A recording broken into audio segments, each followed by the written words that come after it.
मागं वळून सुद्धा माझ्याकडे पाहिलं नाही. मला एकटीला टाकून गेली. पण जाऊ दे त्यांना.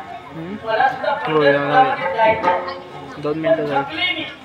म्हणून हे गोपाल कृष्णाचं मंदिर आहे. त्या मंदिरामध्ये थोडी वेळ विश्रांती घेतली.